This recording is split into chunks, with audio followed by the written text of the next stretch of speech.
Okay, and welcome back to my Let's Play. This is the final video, so I'm gonna wrap things up here. And I do apologize if you noticed I'm in a slightly different position in the beginning of this video compared to the end of the previous video, and that was because I started moving before I realized I didn't press record. So it was the same area, so just in case you guys were a little disoriented, I just wanted to. That's a very pretty view. I am not going to lie. You know what that reminds me of? That's actually reminiscent of Grand Theft Auto 4. And I praise that game a lot. I just love to look at it. The game is fun. I mean, there's so much stuff to do in the game. I sound like I'm advertising for it, but honestly, Damn. Sounds like they've taken Kate to the roof. They've got a chopper coming in. You'll have to be quick. What the... oh snap. Okay. So this area is another kind of tough area, so you have to be very careful in hard mode. Definitely want to take one of these guys down. Get this guy. There's a couple more that are further up. You see them shooting at me right now. And of course my aim is always true. Let's see if I can grab this other guy's gun. I don't know where it is, but oh, it's right in front of me. That's nice. Let's just see. Oh gosh. Okay, that's one down. The other one's here. So, anyway, GTA 4, and I did not mean to slip up there, but hopefully I can get this guy. GTA 4, I just love staring at the game, and oh, I was making a comment about, oh, hello, this guy scared the crap out of me. I really had no idea he was there.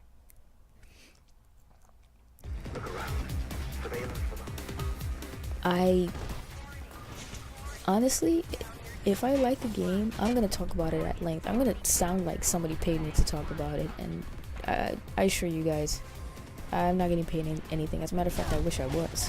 That would be nice. Get paid to play games? My gosh, that sounds awesome. It sounds awesome, but then again, when I think about it, it really doesn't. I don't ever want to play, excuse me, I don't ever want to get paid for something. I don't ever want something to be work that came out wrong. I don't, pretty much with video games, I don't ever want to have to be paid for it, because then I feel like there will be certain obligations I'll have to fulfill, and it'll become more of a chore than something I enjoy, and so I don't ever want that to kind of taint my experience with it, so I'd rather not. If it was a very casual setting, then that's cool, but somehow I doubt that. So the whole scenery thing in GTA 4, sometimes I literally would look at the game and just be in awe.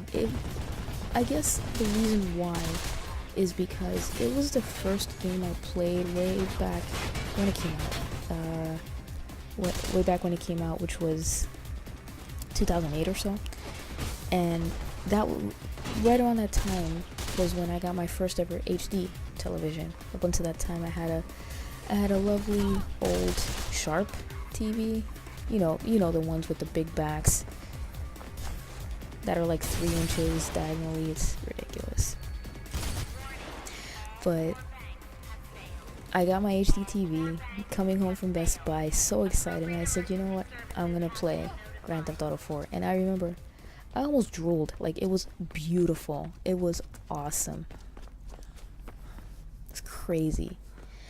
And it was really a special experience. I really liked it. So I always have a special place in my heart for Grand Theft Auto. And just like that, we're loading at this point. I don't know why. You'll see what I mean. You'll see why I'm confused in a moment.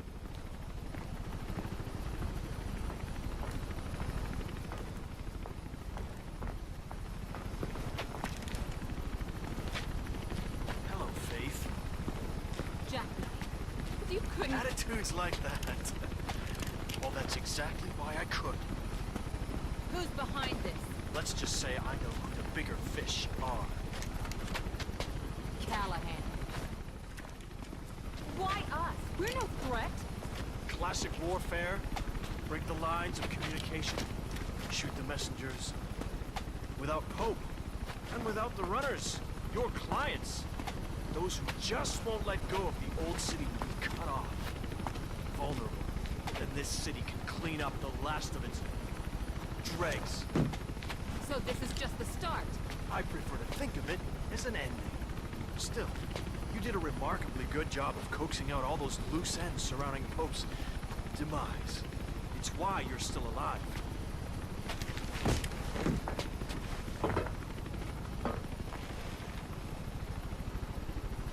You can't live on the edge all your life, Faith. Sooner or later, you have to jump.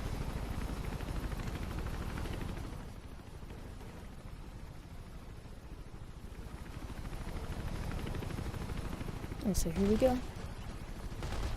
Of course, that's about what I expected at this point. Oh, gosh. You guys know me by now. You should have expected that.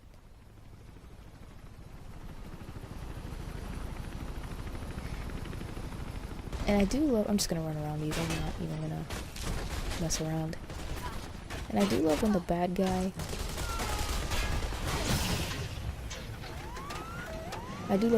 gives you the ultimate pro tip. And I'd love to see him parkour his way out of that one, by the way. Jackknife. Are you gonna jackknife into the street, buddy? That was a corny joke, sorry. Okay, how is she holding on?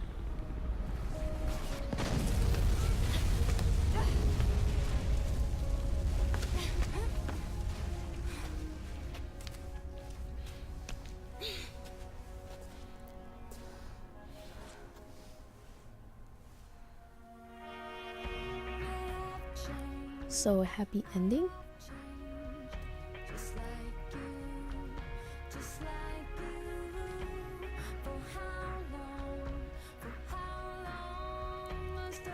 And there you have it, guys.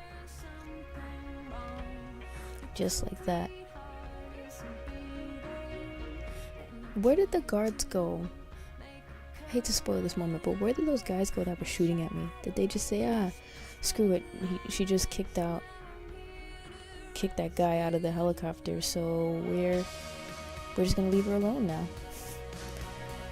Seriously.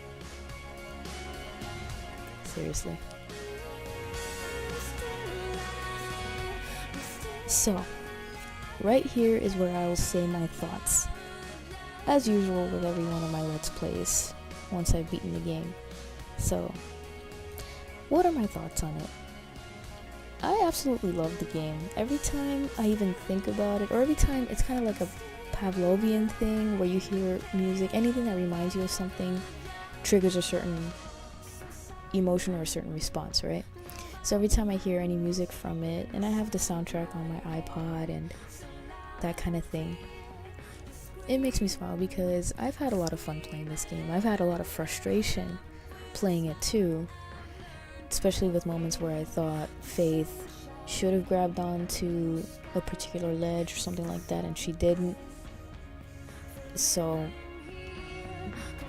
you know, I have my fair share of criticism of this game. Like I said, sometimes the controls, they don't do things I expect them to do, and sometimes they do things I don't expect them to do.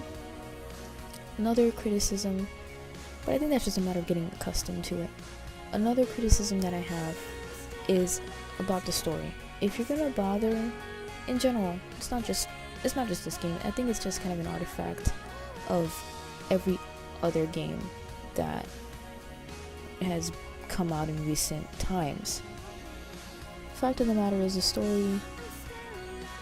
story does feel like it's not important. And if you're going to focus, and that is acceptable. I don't want to say it's acceptable, but that you can get by if, for example, you have a decent multiplayer or an addictive multiplayer. We all know at least one game that's like that. But if you don't, and you just have a campaign plus maybe one other game mode that's not really an extensive multiplayer, you have to then reconsider, how do I tell the story in a better way? I'm not saying you need to make the story an epic thing like an RPG from Japan or anything like that, but if if you essentially just have a game that's just a campaign mode, then I'm sorry, you're gonna have to do better. And I think that presenting the story in those elevators and things like that, that's definitely something that they need to be a little more creative on. Speaking of the elevators, not just for the story, but also for in terms of a game loading mechanism, definitely they have to be more creative than that. If they can figure out a way to have the game load while still staying true to the whole parkour thing, then that'll be great, and that'll be something that'll be pretty awesome for them to explore in the next Mirror's Edge game. Because for me, what I felt a lot of the time was I was gathering some momentum, and I'm like, okay, finally, I actually feel like I'm kind of flying through the air. I'm doing these parkour things. Oh, okay, now I'm in an elevator and I have to stop. And it would be forgivable if the elevator sequences only lasted a couple seconds, but they can last almost a minute sometimes. I didn't really time them, but they were very, very long. You're just kind of sitting there. So that to me really left me scratching my head and saying, this is the best they can do. So for all these criticisms, you might think I don't like the game, but I said before, I do love the game. Mirror's Edge is one of the most unique experiences I've ever had with a game, especially a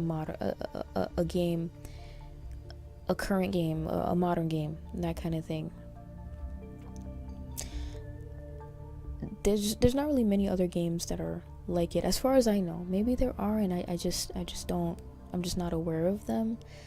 Like I said, in general, I don't really get easily excited about modern games. A game company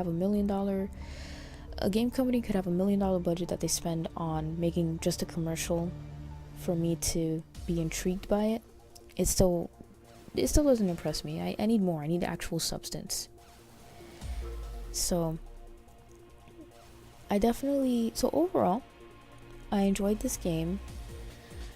Definitely, one other thing I will say is the whole, speaking of the story, they introduce characters, they call out characters, you don't even get to see some of them that are important to the story. So that really just kind of brings down the whole experience as well, in terms of the story. But overall, I think that's something that they can really work on in the next game. Basically, present an interesting story, be true to the essence of the game, which is a parkour game, and I think Mirror's Edge 2, or whatever the next game will be called, will have a lot of promise. But anyway, if you guys have not played this game, I would definitely recommend it. Like I said, just don't worry about focusing on the story. I tried not to talk over the cutscenes so you guys can focus on it. It's an okay story, but it's not mind-blowing. But just definitely, if you guys have not played this game, definitely play it. You're in for a really, really awesome treat. So this is a very long credit sequence. I think it was longer than the gameplay in this video, but what I'll say here is I think it's just about done. So I want to thank you guys very much for watching my Mirror's Edge Let's Play. Thank you very much. I really appreciate your time, and I hope to see you guys for my next Let's Play. Take care, and I will catch you guys later.